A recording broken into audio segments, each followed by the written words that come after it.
श्री देवेंद्र बबली जी इस लोकसभा क्षेत्र की अपनी सांसद बहन सुनीता दुग्गल जी, फतेहाबाद विधान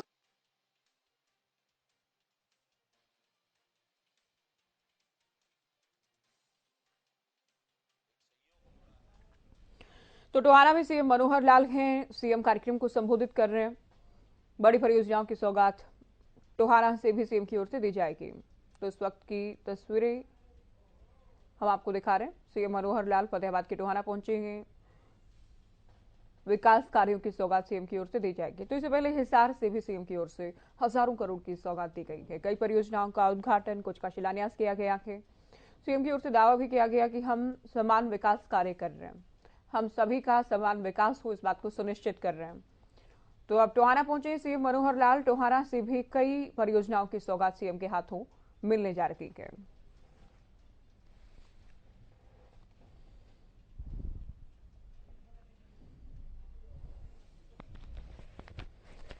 तो सीएम का फतेहाबाद दौरा, इससे पहले सीएम हिसार में थे। हिसार में भी सीएम की ओर से हजारों करोड़ की सौगात दी गई और आपने सीएम को सुना भी।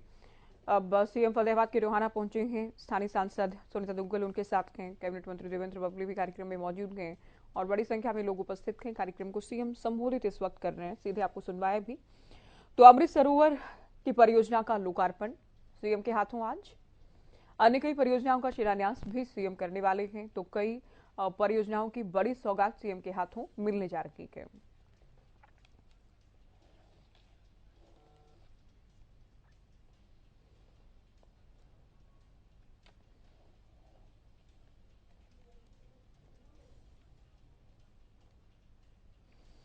तो सीएम मनोहर लाल का दावा है कि हम बिना किसी भी तरह के भेदभाव के समान विकास कर रहे हैं।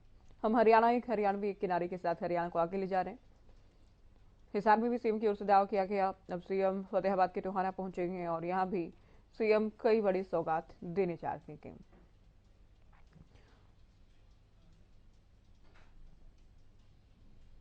साल 2024 है और जो मैंने प्रातःकाल 152 प्रोजेक्ट के शिलान्यास उद्घाटन किए, बाद में जब हिसाब किताब लगाया, उसकी कुल राशि जो बनती है वो 2024 करोड़ रुपया बनी है। क्या संयोग था आज। तो इस प्रकार एक ही दिन में इतने बड़े प्रोजेक्ट जनता को समर्पित करते हुए मुझे तो खुशी हो ही रही है। हरियाणा की जनता को इस अवसर पर मैं बहुत बहुत बधाई और बहुत बहुत शुभकामना देता हूं। भाइयों बहनों, ये अमृत सरोवर का विषय कहां से शुरू हुआ। देश के प्रधानमंत्री जी ने 2022 में एक आह्वान किया था कि देश भर के जितने भी तालाब हैं, इनको तालाब की बजाय अमृत सरोवर नाम दिया जाए और इन अमृत सरोवर की पहले तो सफाई, स्वच्छता, उसके पानी की सफाई करना, फिर बाद में जहां कहीं इसको रेनोवेट करना है, इसको एक प्रकार से इसमें जितना अच्छापन किया जा सकता है इसके पुनर्निर्माण के लिए। क्यों हम देखते हैं, वर्षों से तो हम देख रहे हैं कि इन तालाबों में गंदा पानी बह करके आता है। हमारे अपने घरों से बरसात का पानी भी होता है, घरों का पानी भी होता है, और कहीं कहीं तो मैंने शहरों में तालाब देखे हैं, वहां सीवरेज का पानी भी डाल देते हैं। इन तालाबों को पॉल्यूटेड होते हुए, इनको प्रदूषित होते हुए ये पिछले कुछ वर्षों से देखा है। मैं अपना बचपन याद करता हूं। महम चौबीसी का निंदाड़ा गांव, जहां मेरा जन्म हुआ, हम छोटे छोटे होते थे तो तालाब पर जाकर के स्नान किया करते थे। दौड़ करके बुर्जी पर छलांग लगा करके तालाब में जाते थे, तैरते थे, खूब आनंद लेते थे। आज वही तालाब इतने दूषित हो गए हैं कि हमारे पशु भी वहां पानी पीना पसंद नहीं करते हैं। तो एक इस प्रकार की दुर्लभ, एक दूभर समस्या, इसको हल करने के लिए देश के प्रधानमंत्री जी ने आह्वान किया। 22 अप्रैल को 2022 को उन्होंने आह्वान किया था। हमने उसी महीने के अंदर अंदर 1 मई 2022 को उसको फॉलो करते हुए प्रत्येक जिले में 75 तालाब को अमृत सरोवर के रूप में बदल करके इसको ठीक किया जाए। 1650 तालाब का हमने उस समय टारगेट लिया था। मुझे खुशी हुई आपको बताते हुए कि आज वो काम 1650 के बजाय 2078 अमृत सरोवर बनाने की प्रक्रिया में हम आ गए हैं। हम अपने लक्ष्य को, टारगेट को पार कर लिए। हमने एक काम और हमने आगे किया कि हरियाणा में कुल मिलाकर के तालाबों की संख्या बहुत ज्यादा है और कभी यहां तालाब हर प्रकार की व्यवस्था में काम आते थे। पशुओं की सिंचाई के काम, पशुओं के पीने के पानी के काम आते थे।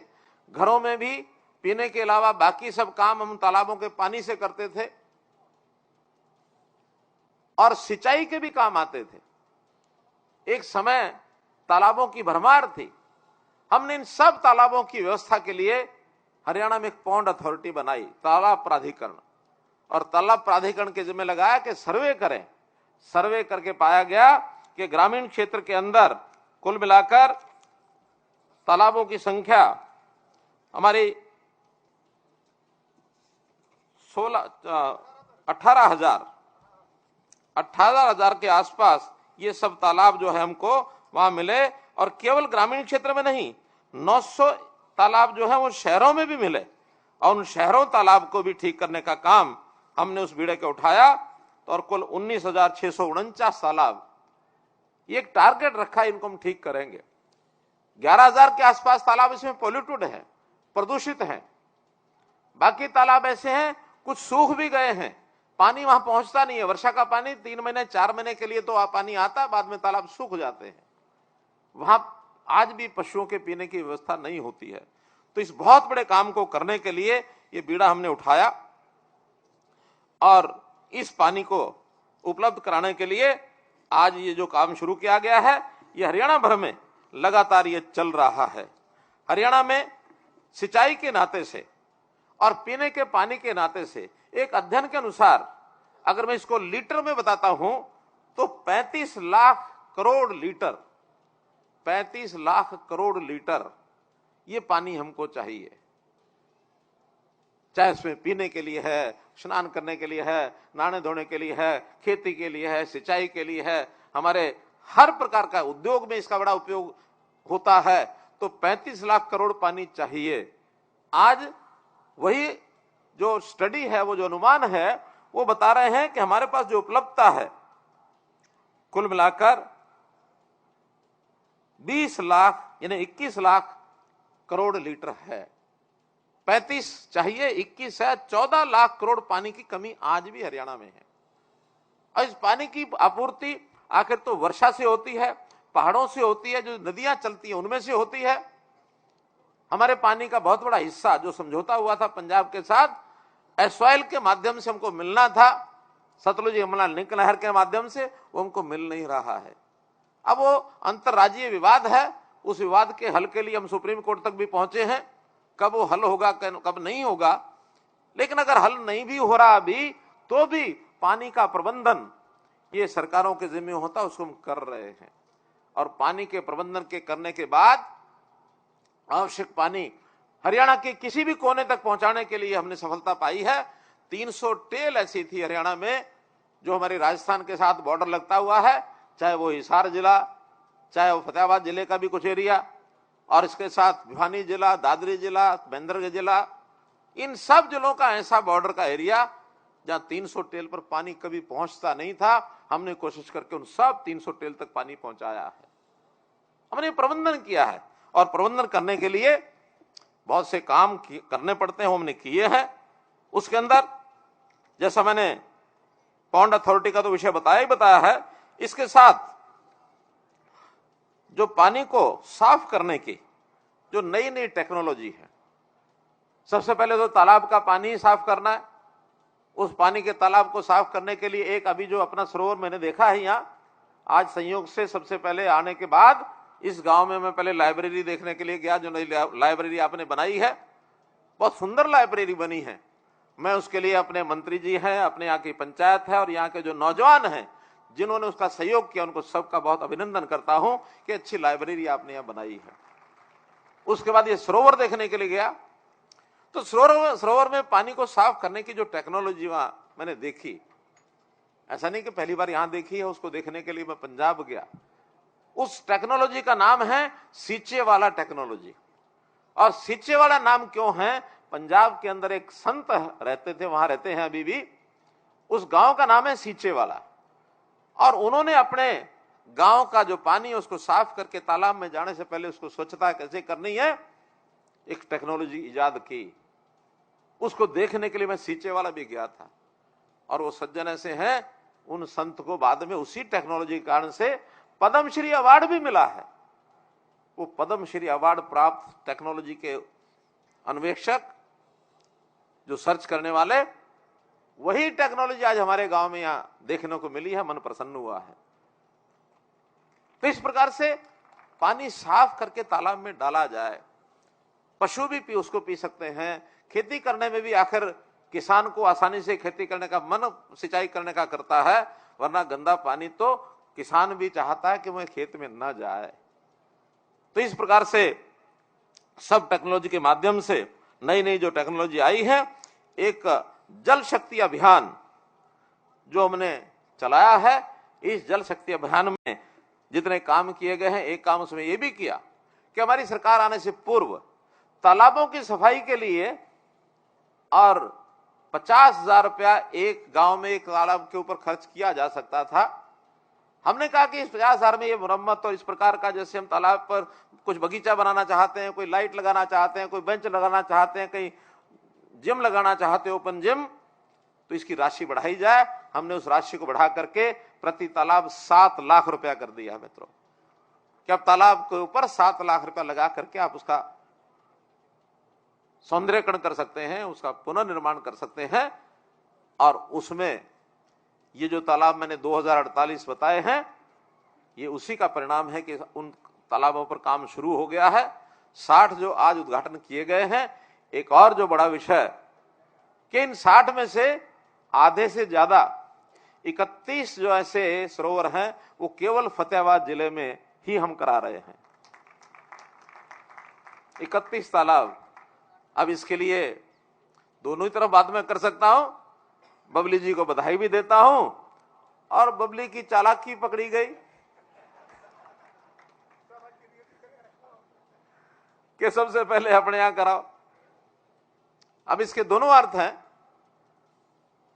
सारे प्रदेश में होना चाहिए, इसमें कोई दो मत नहीं है, लेकिन प्रदेश में करने से पहले एक उदाहरण ऐसा प्रस्तुत किया जाए कि लोग बाहर से आए, दूर से आए, देखें कि तालाब सरोवर कैसा होता है, एक गांव, उसका गांव का विकास कैसे होता है। डुलेट गांव, छोटा गांव, सामान्य परिवार हैं, कोई बहुत धनवान लोग यहां नहीं रहते हैं, थोड़े बहुत किसान भी हैं, बाकी मजदूर लोग हैं, लेकिन फिर भी यहां इस प्रकार का सुंदर ग्राम सचिवालय, इस प्रकार का वहां लाइब्रेरी, इस प्रकार का यहां सरोवर, ऐसे सब अच्छे काम किसी गांव में होते तो गांव के अंदर लोगों को मन लगता है। ऐसा कहा जाता है कि विकास तो शहरों में ज्यादा होता है, लेकिन अगर आदमी की आत्मा, आदमी के विचार और आदमी का जो मुद्रा, प्रसन्न मुद्रा होती है, वो गांव के लोगों की ज्यादा होती है। हम हमेशा कहते रहे कि इस गांव के आदमी की आत्मा की प्रसन्नता, ये भाव शहरों में ले जाना चाहिए, ताकि शहर के लोग भी वैसे ही खुश हो जाएं, और शहरों का विकास वो गांव में आना चाहिए, गांव के लोग भी प्रसन्न हो जाएं। तो यहाँ की आत्मा की जो प्रसन्नता, खुशी, वो शहरों में जाएगी कि नहीं जाएगी, लेकिन शहरों का विकास आज गांव में आ गया है, इस बात से मुझे भी प्रसन्नता है। तो मित्रों, भाई बहनों, हमारी जो टेक्नोलॉजी पानी को लेकर चल रही है, खास करके प्रदूषित पानी को स्वच्छ करने का जो काम चल रहा है, एक केंद्रीय जल प्रदूषण बोर्ड है, ऑल इंडिया लेवल पर है। उन्होंने हमारे प्रदेश के इन कामों की सराहना की है कि Haryana is a model for other states also. तो ये काम पानी के लिए हमने किया है। पानी बचाने के लिए कई मुहिम चलाई है। हमारा किसान भोला भाला किसान होता है, जिधर लग जाए फिर उसी तरह पिल पड़ता है।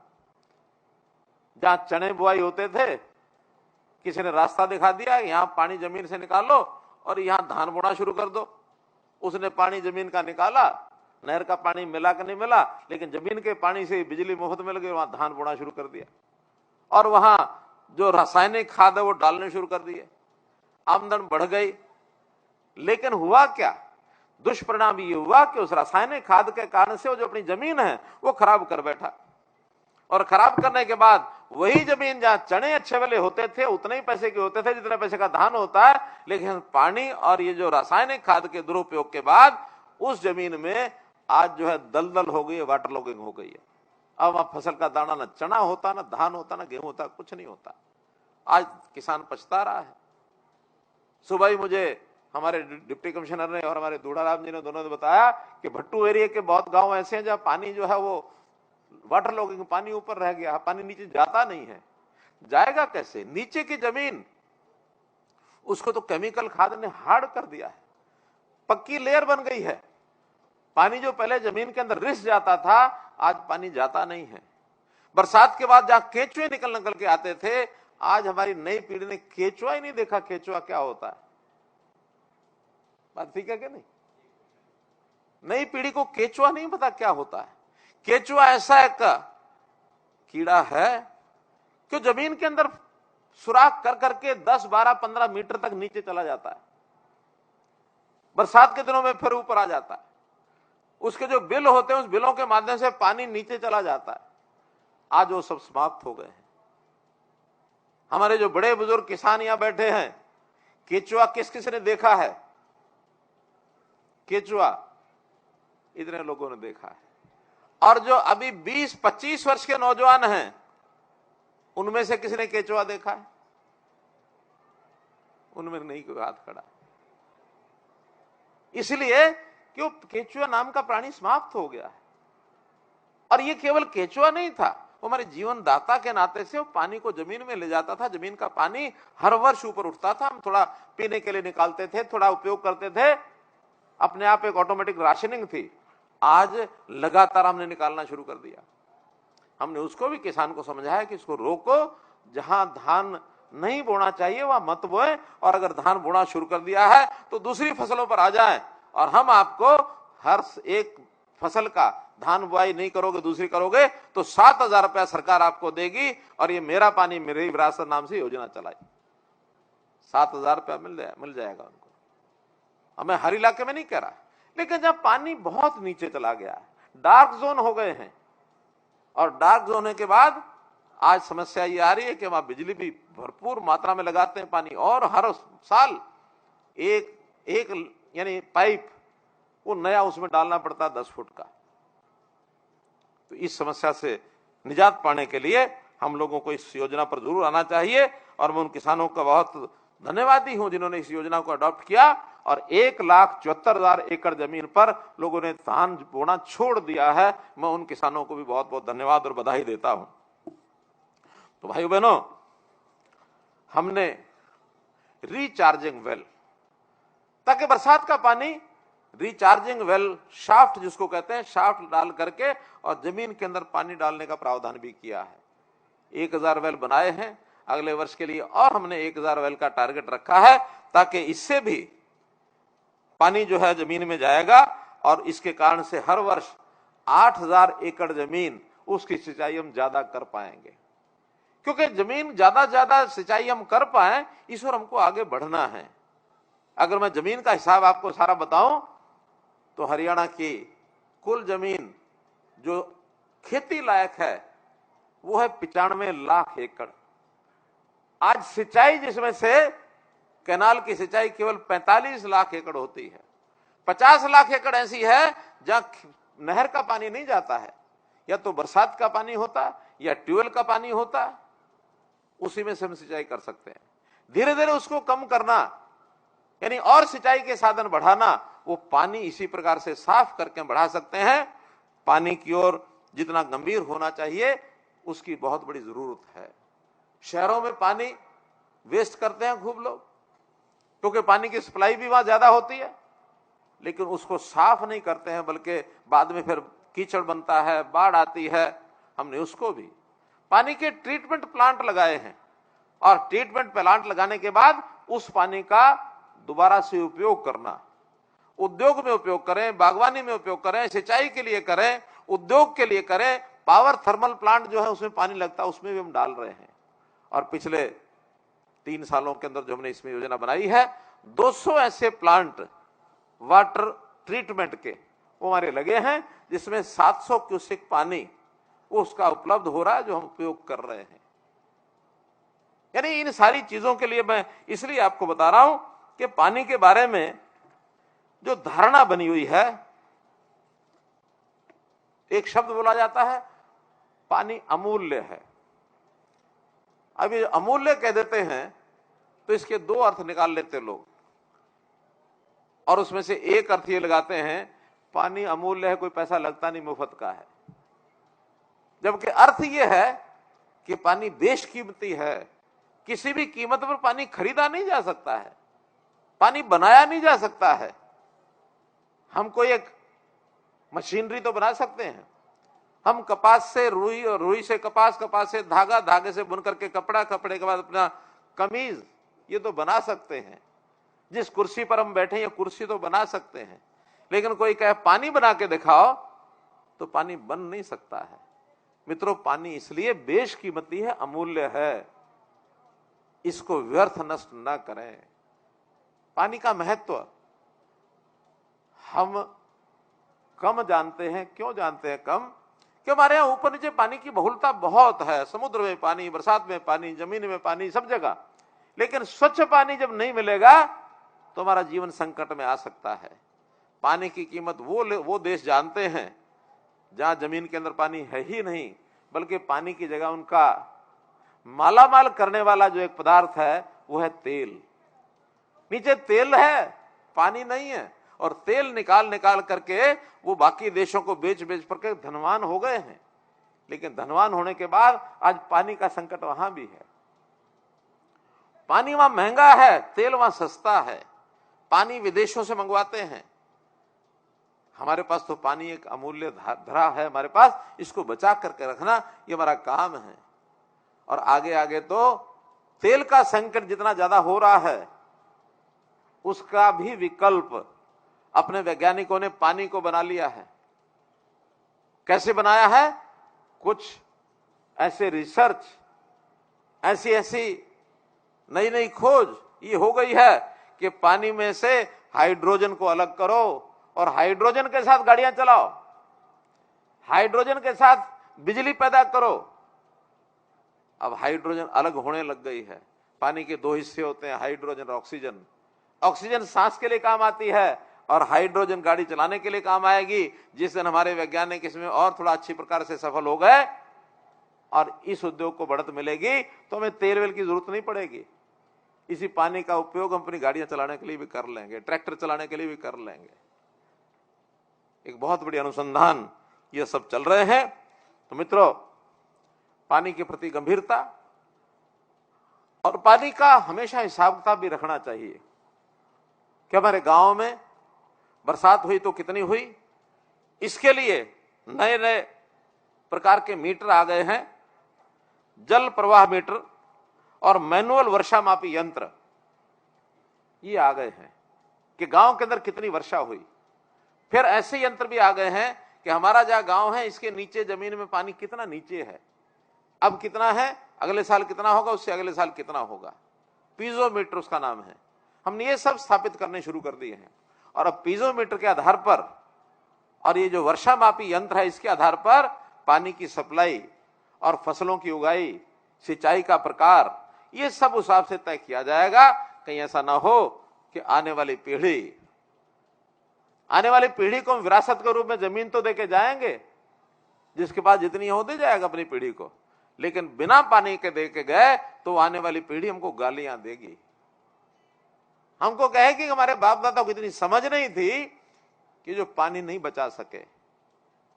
मित्रों, ये विषय एक ऐसे प्लेटफॉर्म पर मैं कह रहा हूं जिस प्लेटफॉर्म पर शायद पहले कभी नहीं कहा गया होगा। आज मैं यहां से 9 और जिले जो लोग इन बातों को सुन रहे हैं, वहां की जनता समेत इस विषय का आह्वान करने के लिए आया हूं कि हम पानी का सदुपयोग करें, दुरुपयोग न करें। पानी की जितनी जरूरत है उतना उपयोग करें। उपयोग करने के बाद उस पानी को रिसाइकल करें और रिसाइकल करने के बाद उसको रीयूज करें। यानी जो पानी तालाब का है या हमारे ट्रीटेड वाटर जो प्लांट से आता है, एसटीपी से आता है, इस एसटीपी के पानी को भी शहरों में, गांव में, सब जगह उसका पुनः उपयोग करें और पानी का साइकिल चलता रहे। और जो फिर कमी पड़ेगी वो प्रभु कृपा करेंगे, बरसात भी आएगी, नदियों से जितना पानी हमको मिल पाएगा उतना नदियों से पानी लेंगे और खेतों में भी उसका सदुपयोग करने के लिए, हमारी जमीन को ठीक करने के लिए ये जो हम जहरीला पदार्थ केमिकल खाद डालते हैं, इसकी बजाय नेचुरल खेती की तरफ जाएं और प्राकृतिक खेती, हमारे जो पशुधन है उस पशुधन का गोबर और गोबर से बनने वाले अनेक प्रकार के खाद हैं उनका उपयोग करें। उसका लाभ जो खेतों में पैदावार होती है उस पैदावार में भी आज बहुत से ऐसे केमिकल एलिमेंट्स बचे रहते हैं जिसके खाने से और शरीर खराब होता है। कैंसर नाम की बीमारी इन्हीं कारणों से बढ़ रही है। आज से कुछ साल पहले कैंसर वैंसर नहीं होता था और अब कैंसर इतना हो गया है कि बठिंडा से एक ट्रेन चलती है, बीकानेर राजस्थान में जाती है, वहां कोई कैंसर के वैद्य हैं कैंसर को ठीक करने के, वो ट्रेन भर के जाती है और कहते हैं उस ट्रेन का नाम ही है क्या, कैंसर ट्रेन। कैंसर ट्रेन भर के जाती है, जगह जगह अब अस्पताल खुल रहे हैं, तरह तरह की बीमारियों में कैंसर की बीमारी के लिए अलग से अस्पताल खुलने लग गए हैं। हमारे यहाँ झज्जर जिले में बाड़सा के अंदर 1000 बेड का केवल कैंसर हॉस्पिटल है। अंबाला में भी हमको कैंसर के लिए अलग से हॉस्पिटल बनाना पड़ा है। तो कई ऐसे रोग जो हमारे खाने पीने के साथ जुड़े हैं, उसमें हमारे खान पान में ये जो केमिकल खाद है ये बहुत बड़ा एक दोष पैदा करता है, इससे हमको बचना चाहिए। पानी भी स्वच्छ शुद्ध पीना चाहिए और शुद्ध और स्वच्छ पानी के लिए जो खराब पानी है, गंदा पानी, उसको रिट्रीट करके और उससे सिंचाई के काम में भी लेना चाहिए। और जो उसके अंदर ऐसे अवशेष हैं जिसके उपयोग नहीं है वो अलग करके उसका उपयोग अलग होता है, अलग करेंगे। आज के इस अवसर पर ये जितने अमृत सरोवर हैं जिनका आज हमने उद्घाटन किया है, आने वाले और 1 महीने में जो मुझे बताया गया है, हमारे विभाग के लोगों ने बताया है कि ऐसे 200 सरोवर और तैयार होंगे। जो आचार संहिता अगला जो लोकसभा का चुनाव उससे पहले पहले हम 200 सरोवर और उसका उद्घाटन करेंगे। और ये सब 2000 जो तालाब बताए जा रहे हैं ये सब आने वाले 6 महीने के अंदर सब तैयार होंगे और धीरे धीरे जो 18,000 तालाब उसको हम पूरा करेंगे। अमृत सरोवर की योजना कल्पना जिन्होंने दी प्रधानमंत्री नरेंद्र मोदी जी का मैं बहुत बहुत आभार, बहुत बहुत धन्यवाद प्रकट करता हूं। बहुत बहुत धन्यवाद। तो फतेहाबाद से अमृत सरोवर परियोजनाओं का लोकार्पण, ये अहम बातें आपको बता दें। सीएम ने 9 जिलों के 60 अमृत सरोवर का लोकार्पण किया है। कार्यक्रम को सीएम मनोहर लाल ने संबोधित किया। तो मुख्यमंत्री मनोहर लाल इस कार्यक्रम को संबोधित कर रहे थे। 152 प्रोजेक्ट का उद्घाटन किया, शिलान्यास किया है मुख्यमंत्री ने। 2038 मनसरोवर बनाने का काम किया गया। कई तालाब सूख गए हैं, सीएम मनोहर लाल ने ये बातें कही। और 35 लाख करोड़ लीटर पानी हमको चाहिए, ये मुख्यमंत्री की तरफ से कही गया है। और साथ ही बता दें हरियाणा में 14 लाख करोड़ लीटर पानी की कमी है। एसवाईएल का पानी हमको नहीं मिल रहा है, ये बातें सीएम की तरफ से कही गई हैं। एसवाईएल के लिए हम लड़ाई लड़ रहे हैं, ये भी मुख्यमंत्री की तरफ से कहा गया।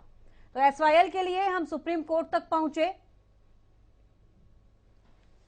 और कई पीढ़ियों का केचुए नहीं पता क्या होता है।